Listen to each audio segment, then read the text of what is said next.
سفر کا مہینہ شروع ہے. کئی لوگوں کا خیال یہ ہے، اور خاص طور پر خواتین کا اور جاہل لوگوں کا، کہ سفر کے مہینے کے شروع کے 13 دن یہ نحوست والے ہیں.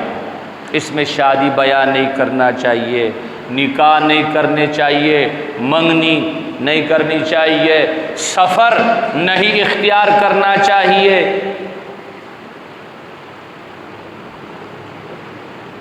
یہ چیز اسلام میں نہیں.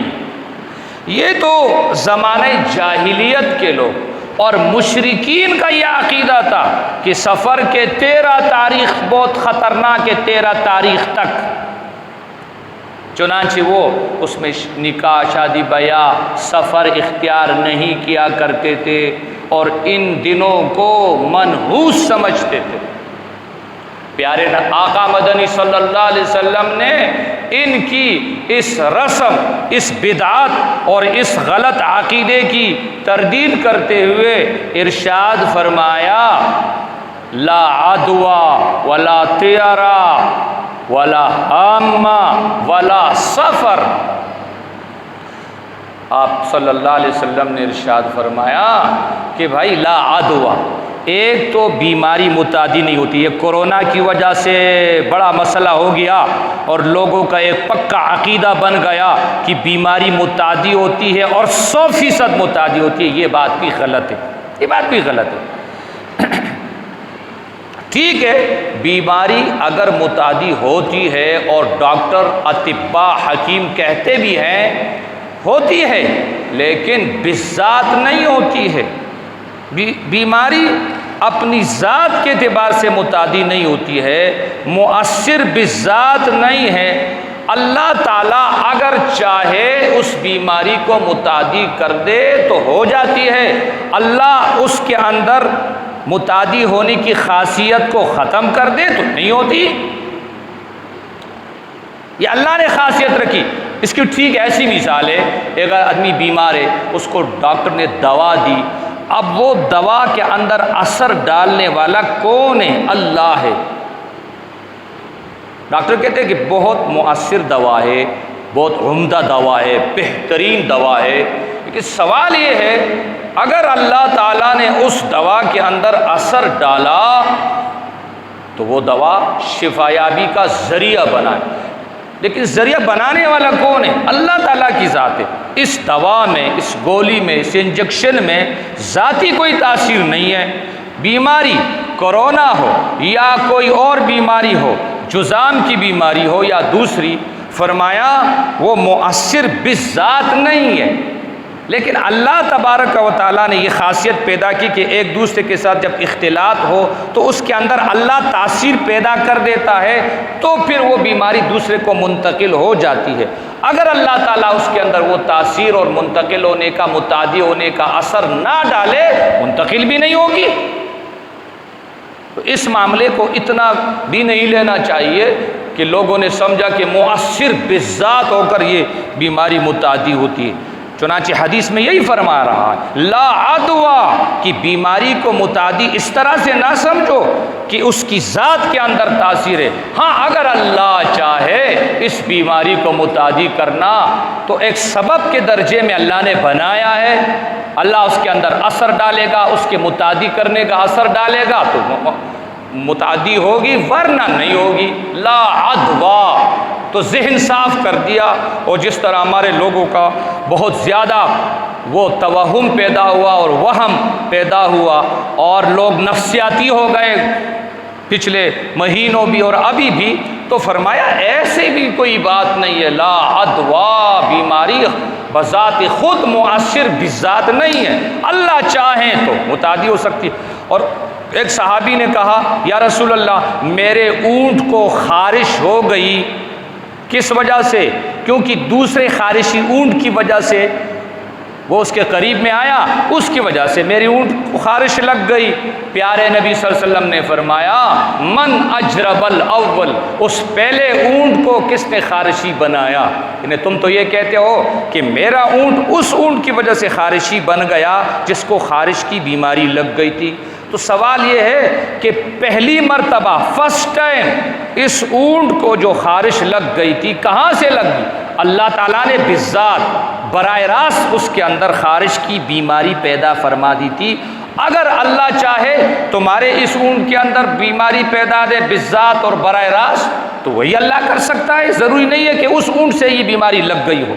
جس پہلے اونٹ کو اللہ تعالیٰ نے براہ راست بیمار بنایا، خارش کی بیماری اس کو لگ گئی، فرمایا اس تمہارے والے اونٹ کو بھی وہی بیماری اللہ لگا سکتے ہیں۔ تو فرمایا لا عدوا، یہ بیماری متعدی مؤثر بذات نہیں ہے، لا عدوا ولا طیرہ، فرمایا بدفعلی منع ہے اسلام میں۔ کیا مطلب؟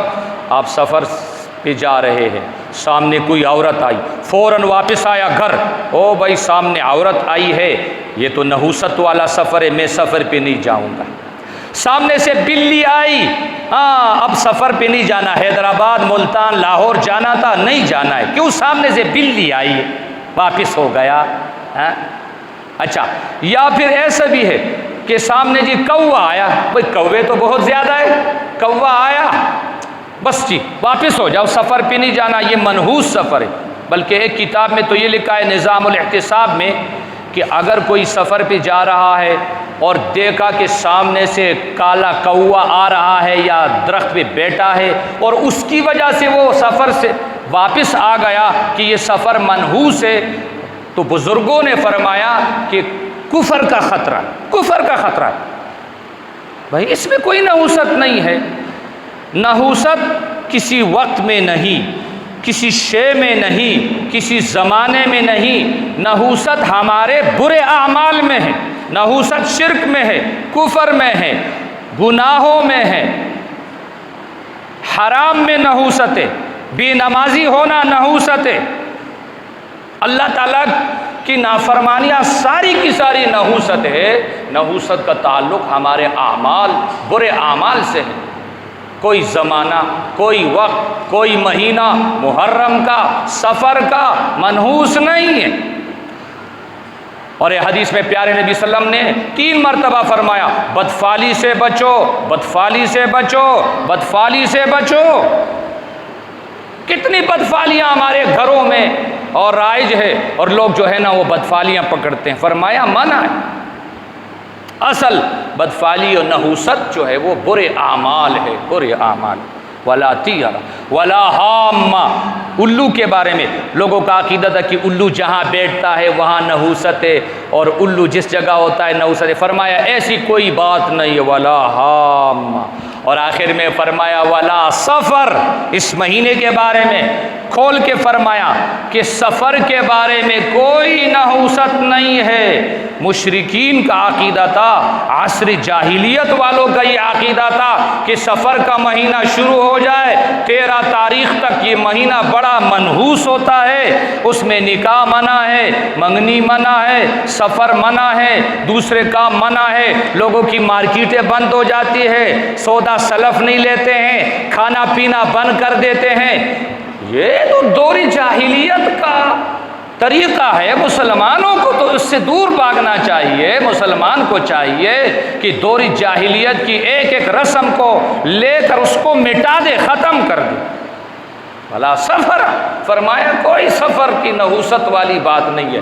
اور ایک اور بات یہ کہی جاتی ہے کہ جب سفر کا آخری بدھ کا دن ہوتا ہے، اس دن لوگ کہتے ہیں، لوگوں کے یہاں مشہور ہے کہ پیارے نبی صلی اللہ علیہ وسلم نے غسل صحت فرمایا اور آپ علیہ السلام کو صحت مل گئی، اس لیے لوگ اس وقت کیا کرتے ہیں، یعنی غسل کرتے ہیں، پاک صاف ہو جاتے ہیں اور سیر و سیاحت پکنک کے لیے نکلتے ہیں۔ کہتے ہیں پیارے نبی صلی اللہ علیہ وسلم کی صحت یابی ہوئی تھی، اس کی وجہ سے آپ صلی اللہ علیہ وسلم سیر و سیاحت کے لیے نکل گئے تھے، ہم بھی ایسا کرتے ہیں۔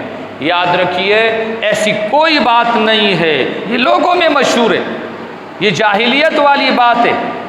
بلکہ تاریخ اسلام سے یہ معلوم ہوتا کہ آخری بدھ کو 28 سفر تھا، اس وقت تو پیارے نبی صلی اللہ علیہ وسلم کی مرض میں شدت پیدا ہوئی۔ آپ علیہ الصلوۃ والسلام نے جس مرض میں اور جس بیماری میں اس دنیا سے پردہ فرما گئے تھے، اسی مرض میں شدت ہوئی اور اسی مرض کی شدت کی وجہ سے آپ صلی اللہ علیہ وسلم کا پھر اس دنیا فانی سے آپ پردہ فرما گئے۔ وہ تو آخری بدھ کا دن تھا، یہ تو الٹا ہے۔ آپ علیہ الصلوۃ والسلام جس بدھ کو آپ علیہ السلام کی بیماری میں شدت اور سختی اور زیادتی آ گئی، اس دن آپ خوشیاں مناتے ہیں اور پتہ نہیں کیا کیا تقسیم کرتے ہیں۔ اللہ کی پناہ ان رسموں سے اور بدفالیوں سے، بدگمانیوں سے، توہم پرستیوں سے۔ یہ میں نے اس لیے عرض کیا کہ اس میں بھی شرک کا شائبہ ہے، اور ہمیں شرک اکبر سے بھی بچنا ہے، شرک اصغر سے بھی بچنا ہے، اور ہر قسم کی توہم پرستی سے بچنا ہے۔ اللہ تعالی ہماری حفاظت فرمائے، ہمارے عقائد کی، ہمارے اعمال کی۔ وآخر دعوانا الحمد للہ رب العالمین۔